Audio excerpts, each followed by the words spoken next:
folks, to another 2023 SlamBall season preview here on Bounce Off, a SlamBall podcast. Today we're looking at the Lava, who had the first overall pick in the 2023 draft, and spoilers, probably a favourite to win the whole league. We'll get into that in a moment. We'll talk about their roster in draft order, sort of. The Lava are a very interesting team from behind the scenes.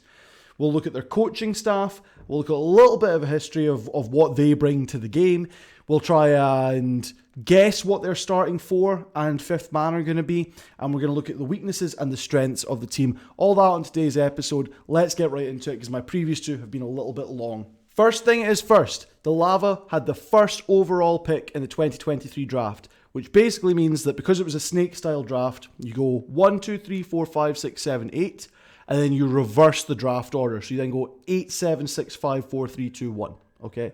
So the Lava had the first pick, and then the 16th pick, right? And then they had the 17th pick, and that's how it goes through it. So they had the very first choice out of everyone from the 64-player pool, supposedly, that existed. We were told it was going to be 64. We know that every team only has 7 players, which means that it's actually 56. So we don't know what happened there. We don't know. And maybe someday I'll get an answer, but we don't know what happened in terms of those remaining 8 players. But the first overall pick in the 2023 SlamBall draft was Bryce, nicknamed Breezy, Moragne. He's 24. He's from Tampa, Florida. He is a former basketball player for Florida A&M University. Here are like his base stats. He's 6'5", 225 pounds, and he's playing the gunner position, which is the primary scorer on a SlamBall team. SlamBall co-founder, the guy who came up with the whole concept of SlamBall, former player, former runner-up in the 2002 season, Mason Gordon, in the draft profile for Bryce Moragne, said, Bryce looks like the most complete player we've ever seen in SlamBall. That is an incredible compliment to give a guy going into league. That's like, in the NBA, they've just had Victor Wembanyama, who's like a generational talent. I'd say someone is like the most complete player is like a step below saying they're like a generational talent. Because you can be complete and not excel at any one thing. But I think in this instance, it's meant as, this is the guy going forward, is Bryce Moragne. So in his last year at Florida A&M, 2021 to 2022, he averaged 9.9 points per game, 6.5 rebounds, 1.8 assists, and 1.2 steals. It was primarily like inside the paint, closer shots, dunks, and layups, rather than threes. He did shoot 50% from 3 that season, but it's because he only took 4 shots total, made 2 of them. So take from that what you want. The 2 assists per game, 1.8, we're rounding up to 2, for his position, which in college basketball was small forward, power forward, is a decent number. You're not expected to be a big distributor and a big facilitator at that level, in that position. So I like the 2 assists per game. I think that's good for distribution. Good rebounds, as you'll know if you've watched other previews, I'm high on, because if you've got good rebounding numbers, you're good at timing, and timing is a big part of SlamBall, whether it be catching the ball in the air or timing your leaps to try and make blocks on the defensive end, both important. And he started his career there as a walk-on player, meaning he wasn't asked to join the university and play basketball. He went to the university, Florida A&M University. He went to that university, wasn't part of the team initially, and then kept going back and kept saying, I want to play, I'll show you how I play, until the coaching staff agreed to let him on. That's a certain level of grit and determination to get to where you want to go, that if he really applies himself to SlamBall, you expect that he's going to train really hard, it's going to be his focus, he's going to want to get as good as possible and win lots of championships. It's a good quality to have in your first guy. If we're looking at his high school highlights, because it was a lot easier to find highlights of him in high school than it was to find highlights of him in college, he's primarily a catch and shoot player, pass the ball on the outside, catch it, shoot. He had a lot of threes in that video, just not as many in his college tape. He's good at finishing around the rim, a nice touch in terms of scoring on layups and drives and things like that. This is important in SlamBall because it means you can maneuver in the air around big defenders. On that, he's got a willingness to take contact, both on the defensive end, where he took a charge. It takes many charges, I should say. If you don't know what charges are in basketball, If as the defensive player, you're standing perfectly still, you're not moving your legs at all, you have your ground, and the offensive player runs into you, that's a foul on them and you get the ball. A lot of the time, that takes a certain level of willingness defensively to say, I'm going to stand here, I'm going to stand my ground, I'm going to let this guy run into me, I'm going to take this contact, I'm probably going to land on my ass, but it proves that I'm determined defensively. That's what I like about this. Proves he's determined defensively, and you can also take charges in SlamBall, and it shows that he's comfortable taking contact. So in the air, that's a really good thing. He goes after the ball on rebounds, both offensively and defensively. Again, timing great, but an expectation of I know the ball's going to go here because it hit this side of the rim. That's really important as well. And he knows where to send a pass when he's drawn the defenders. So if he's driving towards the basket, players come at him, he knows how to pass it off to like different players. So if he proves to be a really good offensive player in SlamBall, an offensive threat that guys need to watch out for, whether it be shooting from the three-point line, which you know I love, or driving to the basket, or even a facilitator on the island in between the front and back trampolines, the little space where it's like padded and you can stand. If he proves to be a threat from any of these positions that the defense needs to be aware of, it means he can drop the ball off to other people in other positions with no defenders on them, and that can be really useful at drawing away the stopper from the defensive basket and making points in SlamBall. That can be really good.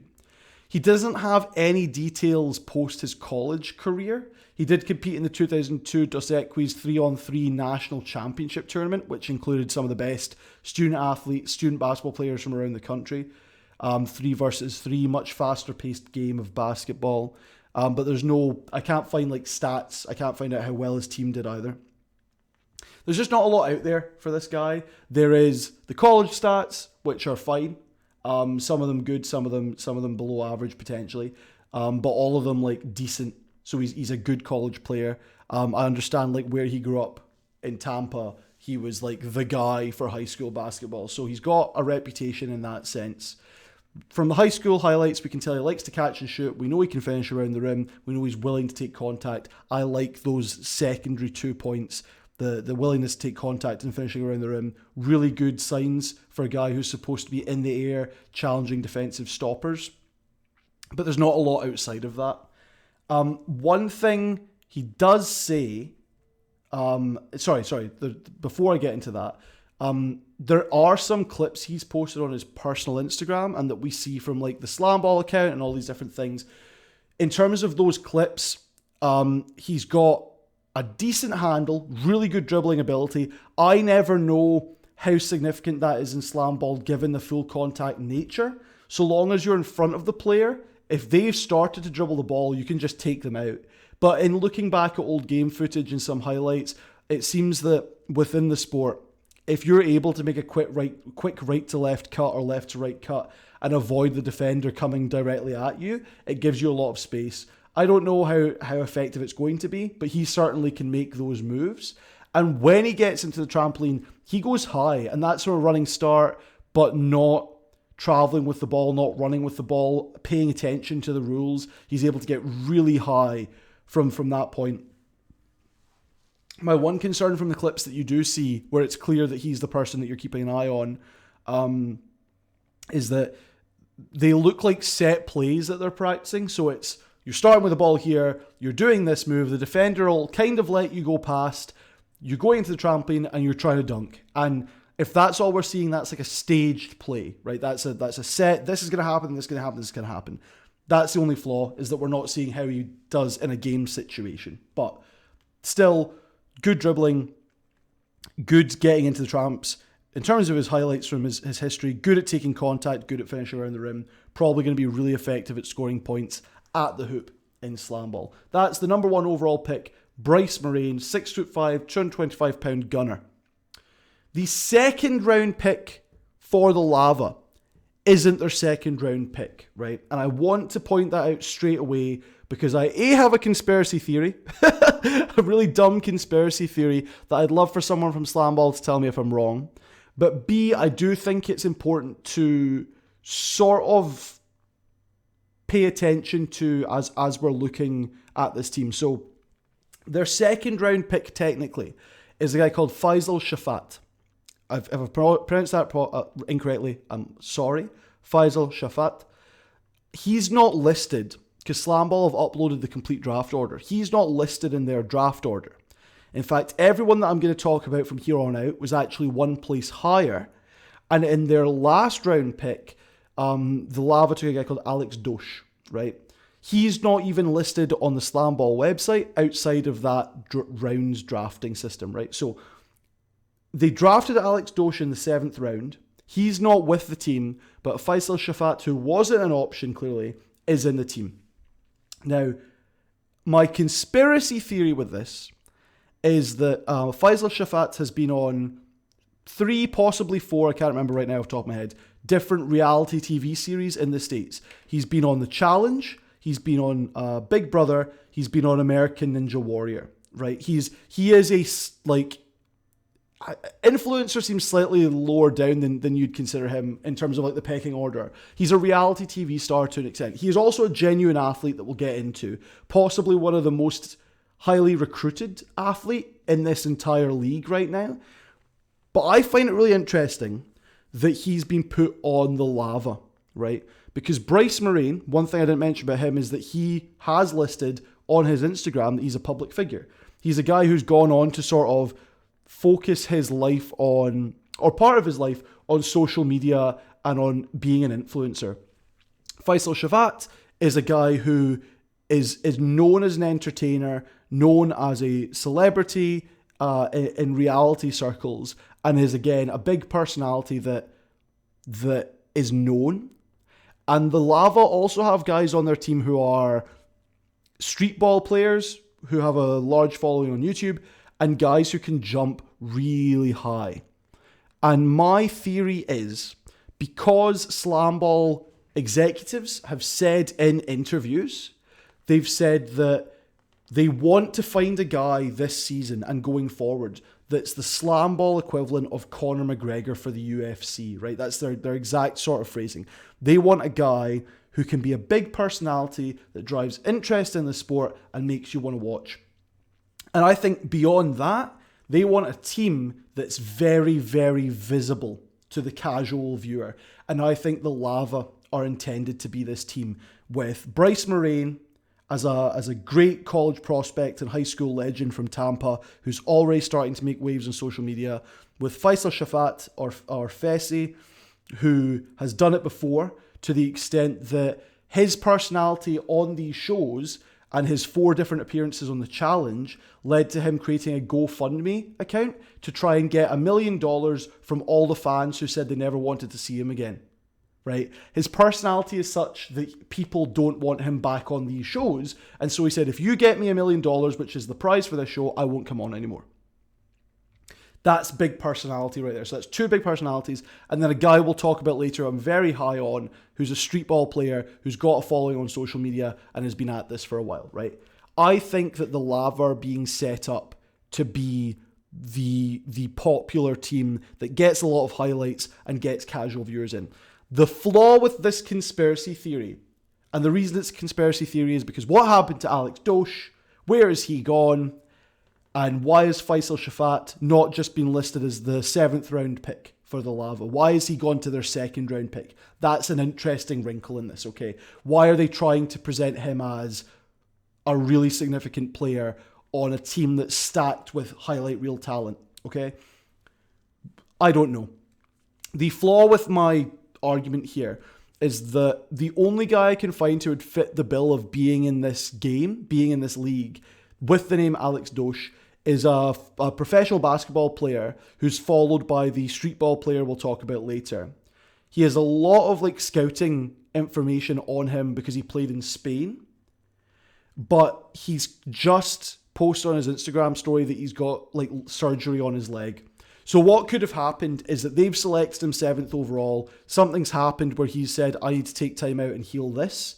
And they've gone to the next person that was picked, which is Faisal Shafat, who's been put into the league. The problem with that is when we get into this guy's stats, he is one of the most highly, like, in terms of what I've seen so far from the draft class of 2023, he's possibly one of the most high-profile athletes, right? In terms of what he did before he became a social media star. before he became a reality star.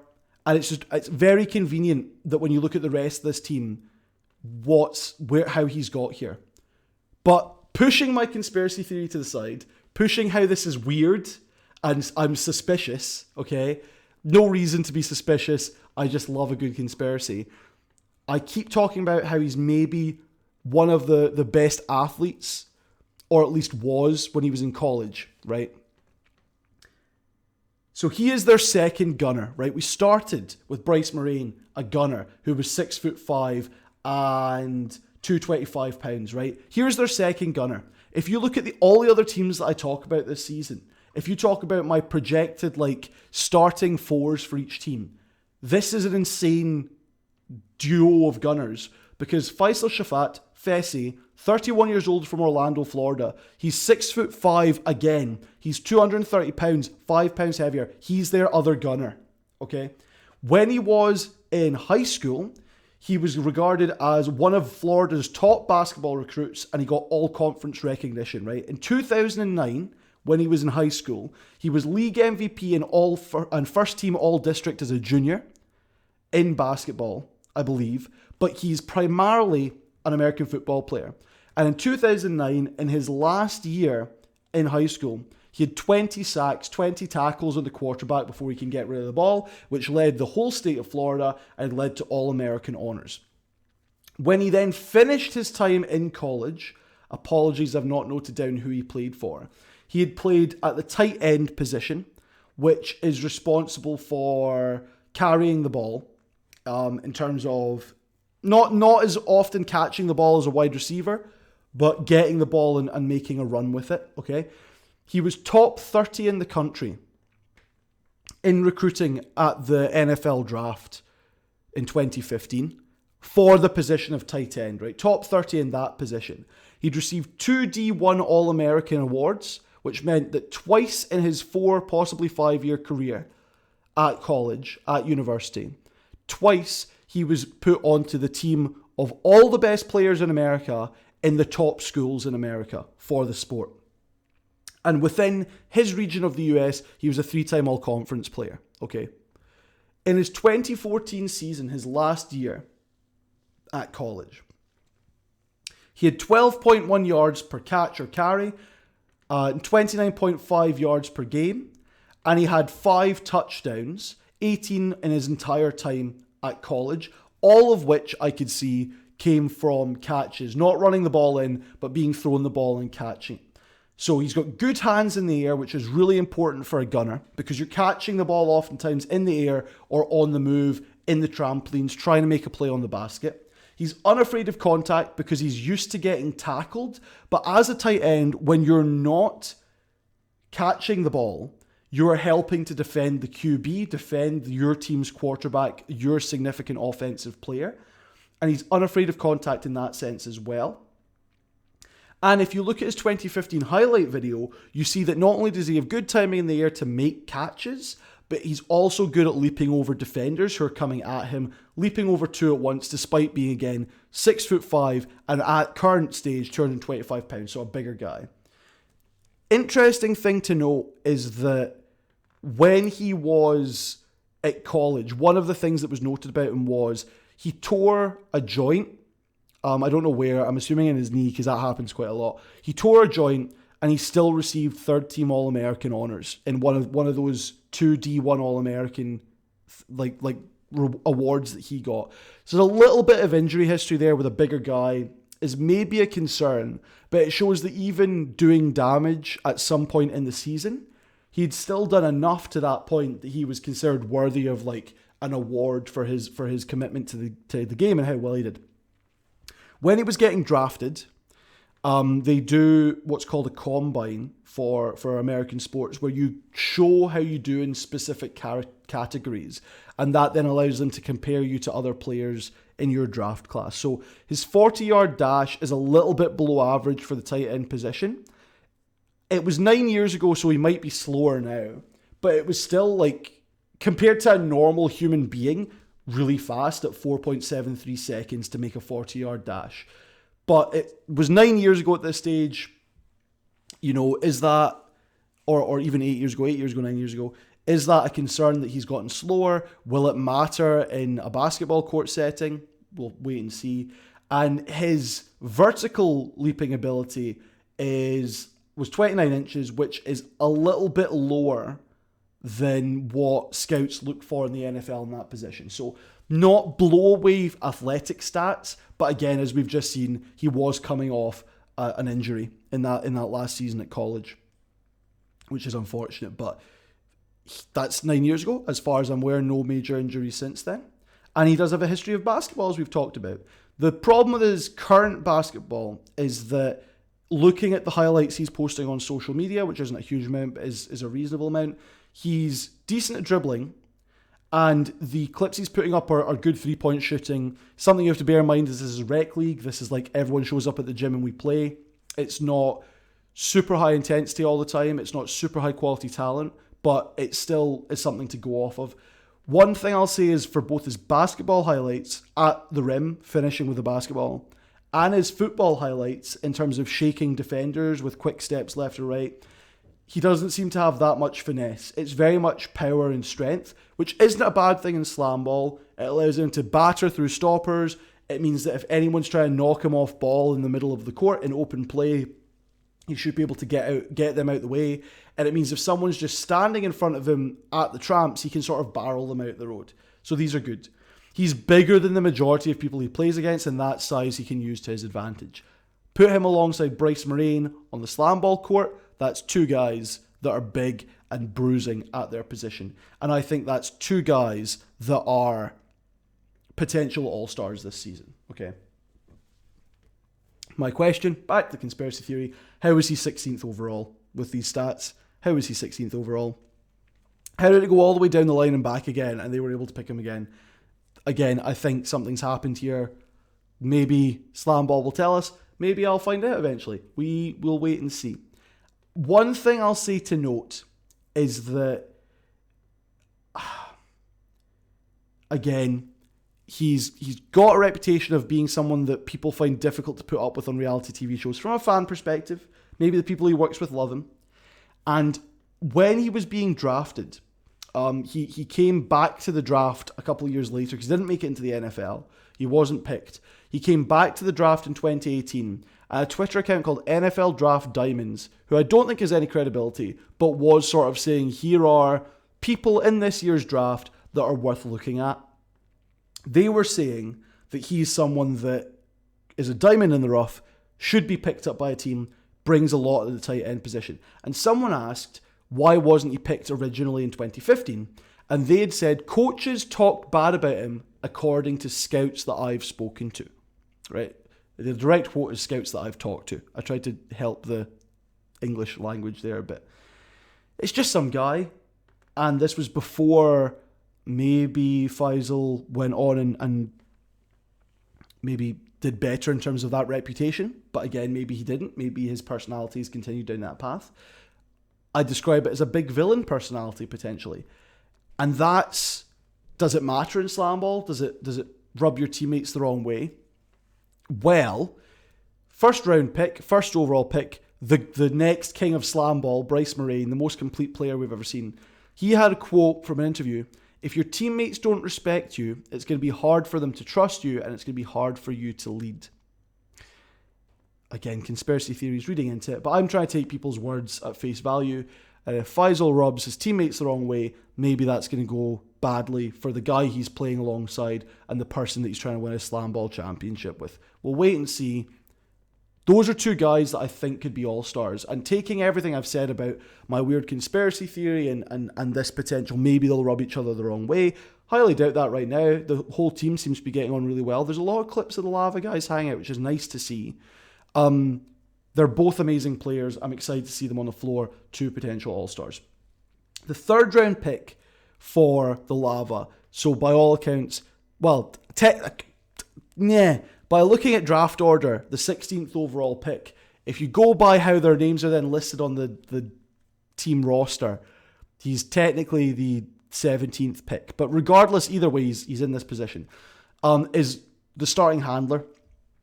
Nathaniel Harris, 27, from Hammond, Indiana. He's 6 foot tall, 205 pounds. He's the handler for this team. He's a professional dunker signed to the Indiana Pacers of the National Basketball Association, their dunk team. So not the basketball team, the in-arena entertainment at halftime, who, wouldn't you know it, jump off of trampolines and do spectacular dunks. And if you're in that world, you've played basketball a little bit before.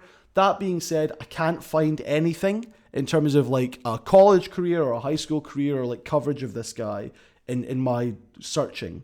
Seemingly, he was on the squad for Indiana Northwestern University from 2012 to 2014, but there's no stats. Since I can't find stats, I don't know what his distribution is like as a handler, but one of the things a handler needs to be able to do is when the stopper's not paying attention, the stopper's more worried about the gunners coming at him, a handler needs to be able to get in there, get over the stopper, and make a big play at the basket, especially if the shot clock's counting down. You only get 15 seconds to make a shot in SlamBall. And I think Nathaniel Harris, with his experience on trampolines, with his experience jumping as high as possible and doing something incredible in the air, he's going to be able to do that. He's going to be able to punish the lackadaisical coverage from stoppers. My one concern is if you've got 2 all-star gunners on your roster, you want a starting handler that's going to be able to distribute the ball, and we don't know if he can do that. So we'll have to wait and see. That's my biggest concern, is distribution from Nathaniel Harris, likely the starting handler. The 4th round pick for the Lava was Joshua, goes by Josh it seems, Shannon, 26 years old from Louisville, Kentucky. I said that's so weird. Louisville. That's how you say it. He's 6'2", 215 pounds, and their 3rd gunner. Now, SlamBall roster, I've mentioned this before, starting 4 is usually a stopper defensively, handler to distribute the ball, and 2 gunners to score at the hoop. Sometimes you'll do a stopper, 2 handlers, and 1 gunner. You would not see these first 4 picks going together and being like 1 handler and 3 gunners. So I think Josh Shannon's going to be coming off the bench, but I would guess that means that he's going to be their 5th man. But we'll talk about that at the end. As I said, 6'2", 215 pounds, he's a gunner. He went to Trinity Christian College, played for the Trolls. I love your logo, by the way, Trinity Christian College, if anyone's out there, or if Josh watches this. I love the logo of the Trinity Trolls, and that's such a good name, right? In his time there, he scored 11 points per game, with 37% shooting from 2-point, 30.9% shooting from 3, 6.9 rebounds per game, 1.6 steals, and 1.3 blocks. So he was kind of doing a little bit of everything. And this is really exciting for me defensively. Now, it was a small sample size. Oh, I lost my pen. I found my pen.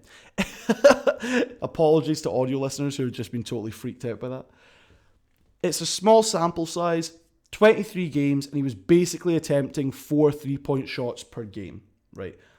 But they also mentioned his assists to turnover ratio, right? Again, we mentioned he had, I can't remember how many assists. I've not noted that down. That's terrible of me. Probably because I was way more excited by this stat, right? So no other source I've looked at thus far has noted down a player's assist to turnover ratio, which is basically how often are they distributing well versus how many times are they making a bad play and giving the ball to the opposition, right? And his assist to turnover stat is 1.3, which means he is making 1.3 more assists than he is making turnovers, which is a pretty good stat from a guy that, by the looks of things, wasn't the main guy making plays, but was their like defensive focus. So I like Josh Shannon, not as your starting gunner, but as a guy to come off the bench and give you a lot of defensive intensity based on his rebounding, steals, and block stats. He'd be very short at the position, but there's a potential you put him in at stopper, and he's not too bad. And according to his Instagram and the videos that he posts seems to make it true, he's got a 40-inch vertical leap that's running, jumping, that's not with the trampoline, so add the trampolines in, that could be really good. Might not be that important. Again, like I've said before, I don't know, and this is just my ignorance in terms of athletics, I don't know if having naturally springy legs is a benefit in trampolines or if trampolines are the great unifier, but based on how many guys I'm seeing this season getting drafted who maybe aren't really significant basketball players, but have a history in high jump and long jump and athletics, I'd guess that having naturally springy legs or having legs that have been developed to be springy is equally as significant with trampolines as it is without.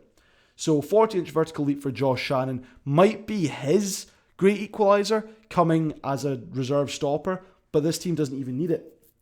I don't think this team really needs it. Drafted just after Josh Shannon is Jihad Shockley, 23 years old from Columbus, Ohio. Again, if I'm pronouncing any names wrong, I apologize, but I want to make sure that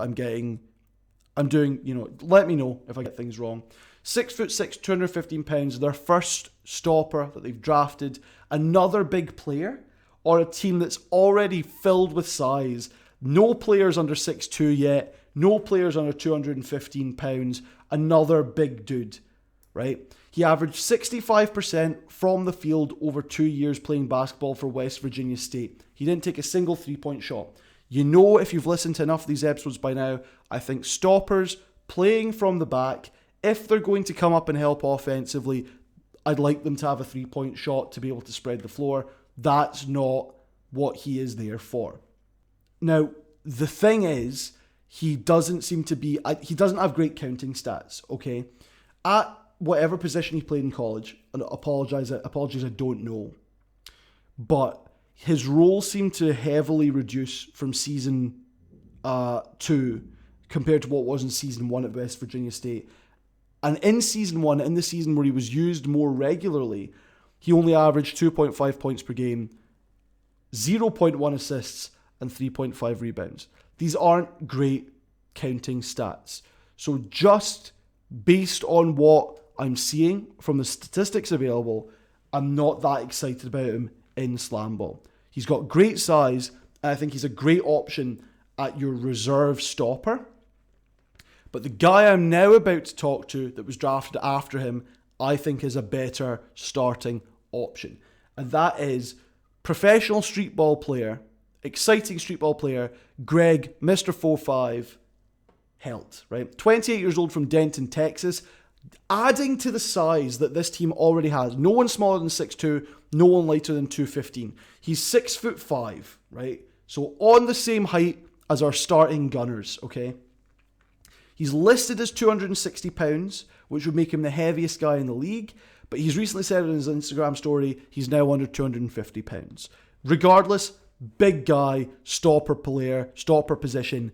Exciting that you'll have to try and get past this dude stopping you at the basket. Now, he went to play professional basketball in the Dominican Republic for Santiago Basket. Excuse me for the burp.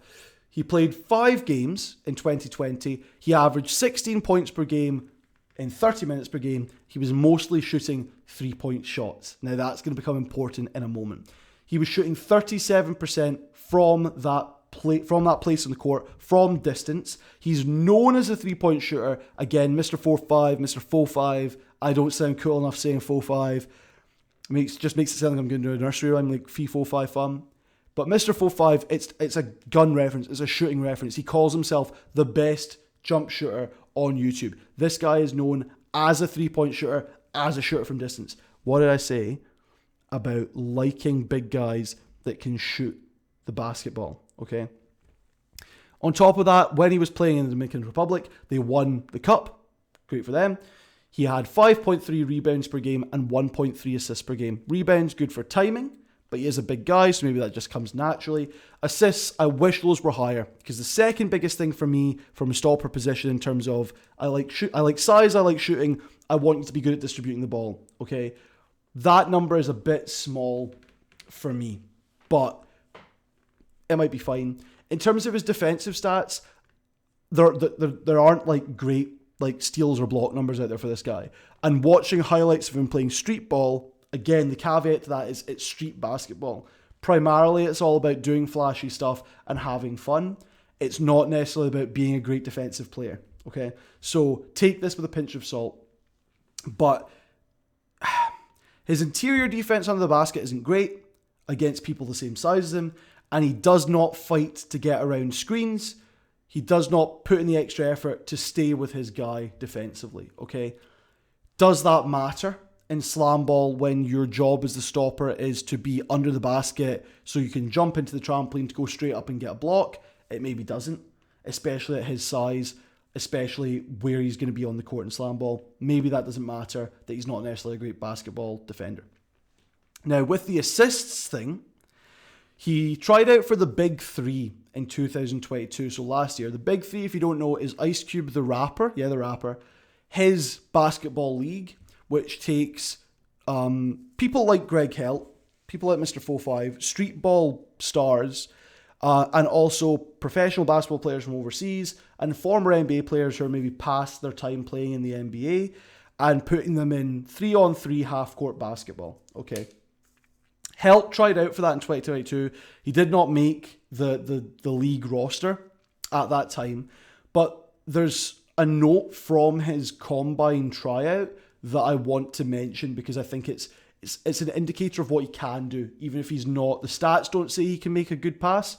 The quote from the person analysing their combine said that they saw Greg Helt fire a pinpoint left-handed bounce pass with serious steam to a teammate cutting backdoor for an easy layup. So he's good at seeing teammates who are making a cut behind the basket and distributing the ball to them. With a lot of movement on the SlamBall court in the air, around the basket, whatever it might be, and as a stopper who I don't really want to be in the trampolines unless he gets a wide open run to the rim, being able to make those passes to Moragne and to Shafat in the air and players who can catch and make a dunk, I think that's really important. And if you look at the clips of him playing Streetball, you can sort of see this vision as well. Oftentimes he's making passes before the camera can even catch up to the guy that he's looking at. So that's really nice. In terms of his ability to finish at the basket, in any clip you see of him, he'd much rather shoot a three-pointer than drive towards the basketball hoop. When he does drive, it's to dunk. I think I've seen him make one layup that you would say has finesse, right? So he's either shooting threes from distance or he's dunking the basketball. To be honest, all you need in SlamBall, all you need. Threes are worth more than twos. You get 3 points for a dunk and 3 points for a 3-point shot. Simple, right? You don't necessarily need finesse. You do if you're trying to get around a stopper that's bigger than you and they're in the way of the basket and you need to maneuver in the air. You don't if you're the heaviest guy in the league and if you're one of the tallest. He's a big dude, right? He's a big guy. I'm not saying that to be disparaging. I'm saying that because I think that's going to be so important to his game that he can shoot threes, he can make passes, he can defend the basket. Oh, what's that? We need someone to make a play on the offensive end. Here comes Greg Helt sprinting to the trampolines, to the first tramp, to the front tramp, gets a perfect pass. He's too big to stop. He doesn't need finesse if he's just going to barrel through you. So I think that's really important. On the outside, he's got a decent handle. He's a pretty good dribbler of the basketball to get around defenders and to get into the lane to get towards the basket. Okay, I like this guy. I think if he's your starting stopper, which one concern with that right now is that according to Instagram, he's having a back issue, right? He's got a slight issue with his back. If that's the thing that keeps him out of playing, I will be disappointed because my projection for this guy is the third All-Star on this team, okay? You only get 4 All-Stars in the league, okay? You get a handler, 2 gunners, and a stopper. And there's 3 guys on this team who are making my shortlist to think about as we get closer to the season, to think, do I really believe in this guy? Do I really think that he's going to make the impact that I want to? Do I really think that he's going to be able to become an all-star talent? And Greg Helt is one of the 3 guys on this team that I think could make that. That's insane. This is the first team to have 3 players. Some have had 1, some have had 2 that I've looked at so far. This team's got 3. And that's not just me saying that. I mean, this is the guy I've been able to watch the most film of because he puts it out there. This is a guy who, back to conspiracy theories, is on the team because he's entertaining, okay? But with his size, with his shooting ability, with his dribbling ability, with his potential to defend the rim, with his ability to make passes potentially, I'm really excited about Greg Helt as a starting stopper. I just hope his back heals up. I hope we see him on the court. He was their 5th round draft pick if we're playing this game SlamBall. I know what you did. I know that you've juiced the lava. If you're gonna juice them, give them a slightly, I like this logo because it's a flaming sea. For those that are listening to the audio, I'm wearing a Calgary Flames ice hockey jersey. because I try to wear a t-shirt that matches what I'm talking about in terms of the preview, because it's so dumb. I don't like the lava logo.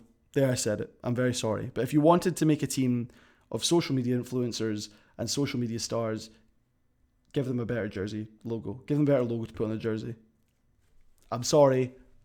It's harsh. A friend of mine has picked them because as the team he's rooting for. This was before we knew the rosters, okay? We just knew the names. We'd just seen the logos. He's picked the lava because the logo does exactly what it says on the tin, and that I respect. I will, however, say it's going to be hard for me to buy a lava jersey.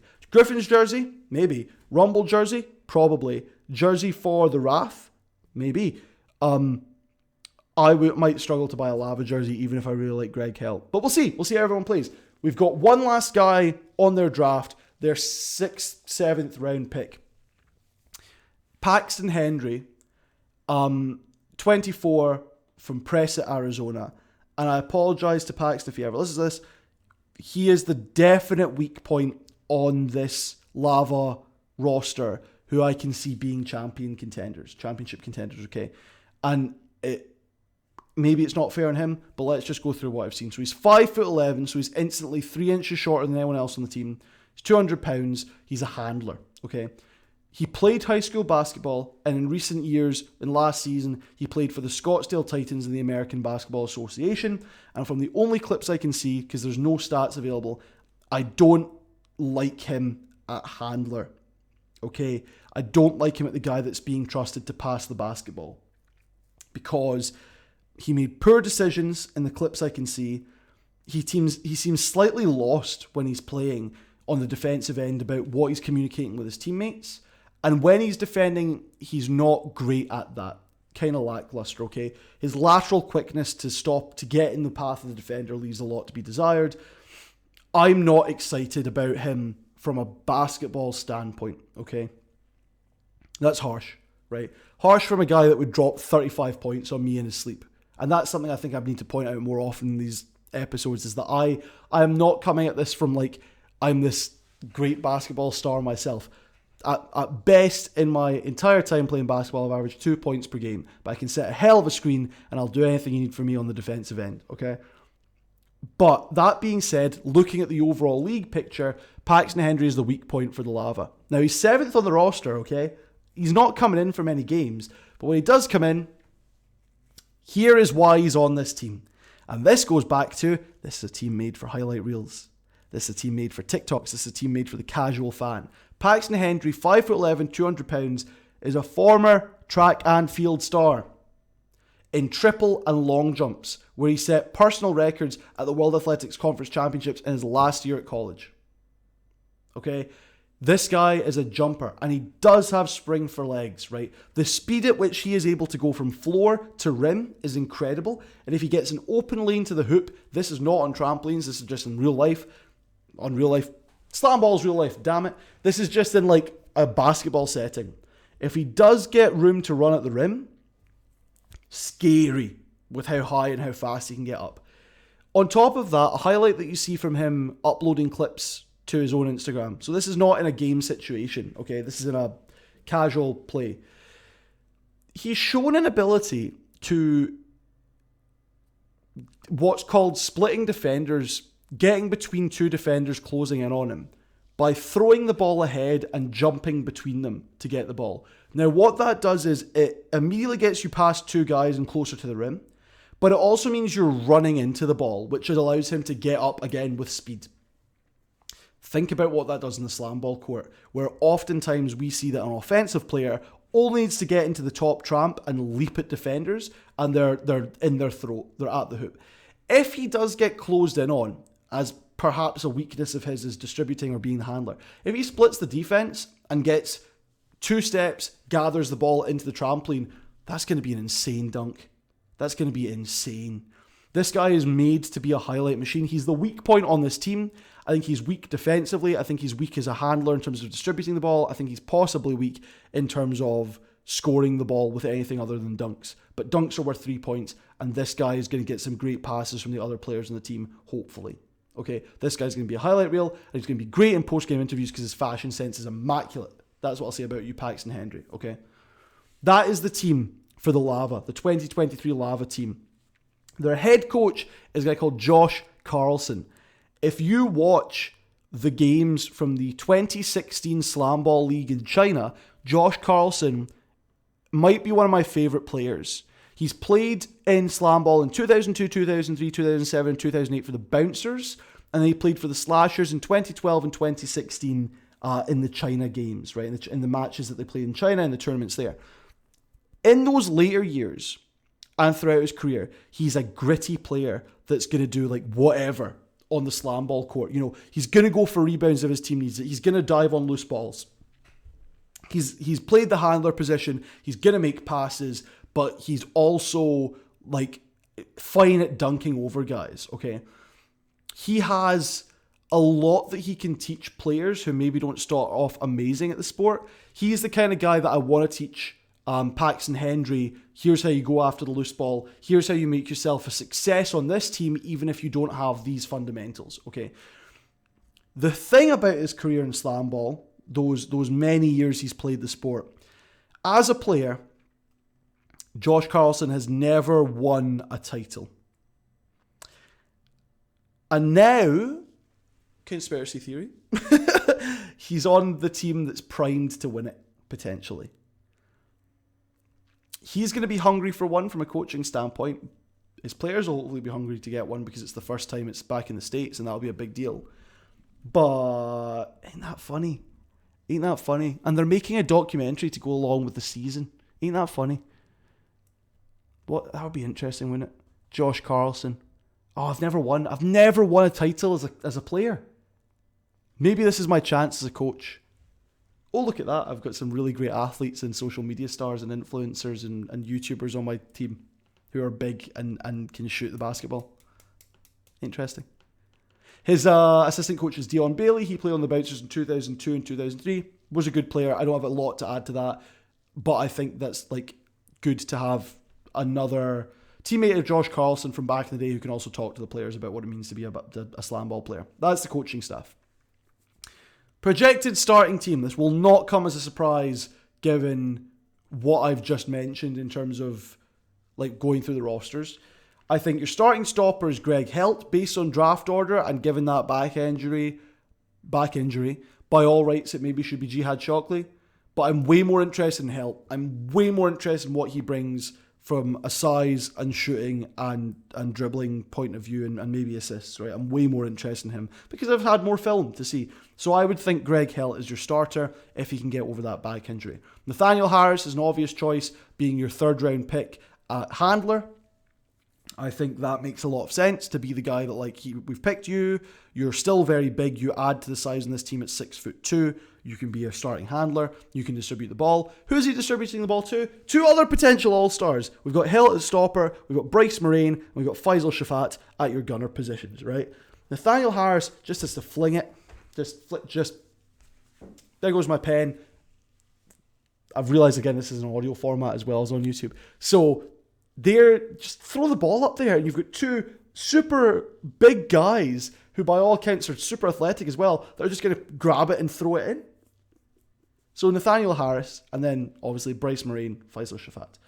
For the fifth man, it's not going to be Paxton Hendry. I'm sorry, Paxton Hendry. Henry. I keep saying Hendry because we've got a bunch of basketball players over here called Hendry. It could be Jihad Shockley, it could be Josh Shannon. I don't know enough about either of them to make that call.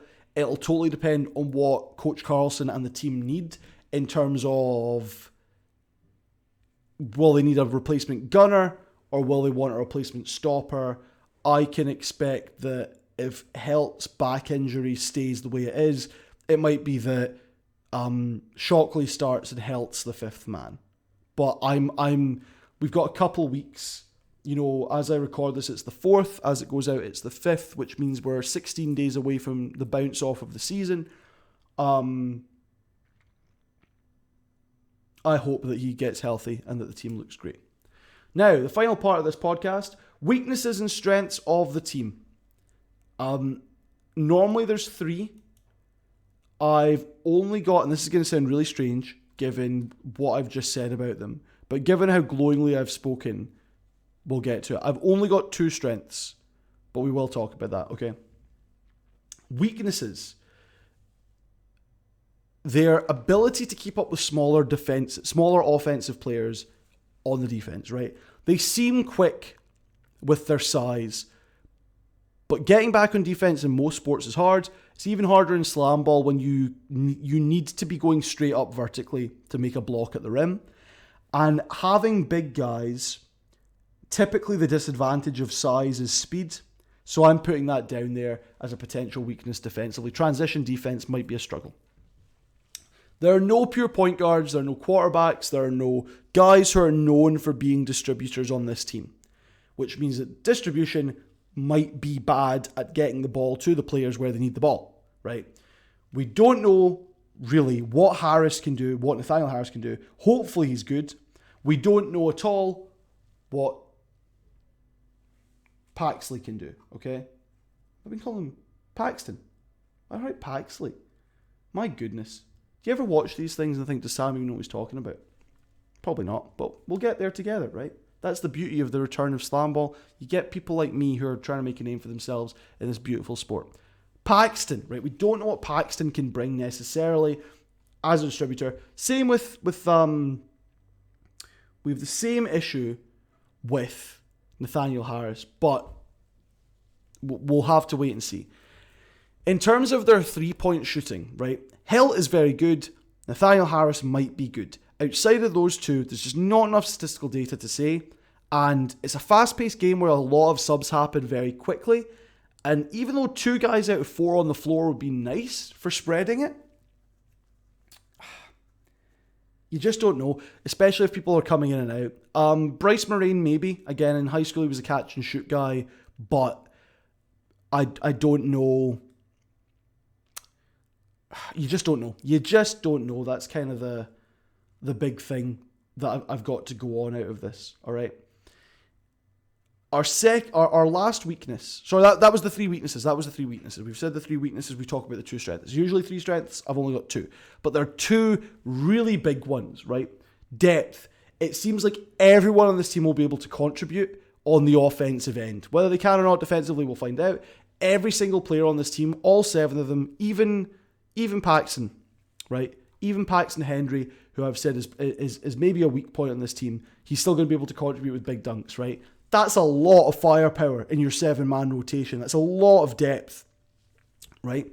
And within that depth, their other big positive is ungodly sheer size, right? Your smallest player in my projected starting 4 is 6 foot tall. You've got a guy coming off the bench who is, let me just very quickly have to check back up, Jihad Shockley at 6'6", Josh Shannon at 6'2", coming off the bench. Paxton Henry, 5'11". Short, but that's okay, right? You've got, in your starting 5, a guy who's 6 feet tall, 2 gunners at 6'5" running directly at the basket, and a stopper who's either going to be your starter or your backup who can shoot from distance and is also 6'5" and the heaviest guy in the league. How do you combat that? How do you defensively knock those guys over or even stay in their way? I think oppositions are going to have to rely on taking charges a lot. You're going to have to maybe rely on dirty tactics and fouling them to cause face-offs where you might win if you get your timing right. You're going to have to disrupt the ball in the passing lanes a lot. And I don't know if any team's going to be able to do that, right? This is the paradox of my analysis on professional SlamBall. I've only given you 2 strengths and 3 weaknesses, but out of the 3 teams that we've looked at so far, the Lav are my favourite to win the league, okay? And it's not that close right now. And I want another team to kick their ass, to be honest. And that's probably just me being a hater. For the first, I'm quite positive, I don't know if you can tell that sometimes, but I don't want them to win. I don't want the perfect story to come out of this. I want this team to be expected to win, and for Carlson's fairy tale ending, and I want them to lose, and then for all of the stars to go, do you know what? That was fun. I hate that we lost. I'm back for the next season. I'm back for the Series 7, it would be. I'm going to win. I'm going to kick some ass. That would be way more entertaining to me. And this is, sports, as Molly Morrison says about basketball, is nothing but a sitcom is nothing but a drama, is nothing but a telenovela. That's not quite what she says, but I've taken some creative license there, Molly. Thank you for listening to Bounce Off, a SlamBall podcast. That's been my preview for the Lava and their 2023 team, and my conspiracy theories. Thank you for watching. We'll have a preview for the Mob this Friday. We'll have more previews next week, Monday, Wednesday, and Friday for 3 more teams, and we might have a special surprise for you this Sunday. Stay tuned to Bounce Off, a SlamBall podcast. My name has been Sam Roberts. You can catch me on Twitter at Quantum Roberts. Make sure you subscribe to us on YouTube or podcast apps, wherever you find us. Have a beautiful day. Thank you for being a part of this journey for me and for this season and for this league. And it's been a beautiful time. I never know how to end these things. So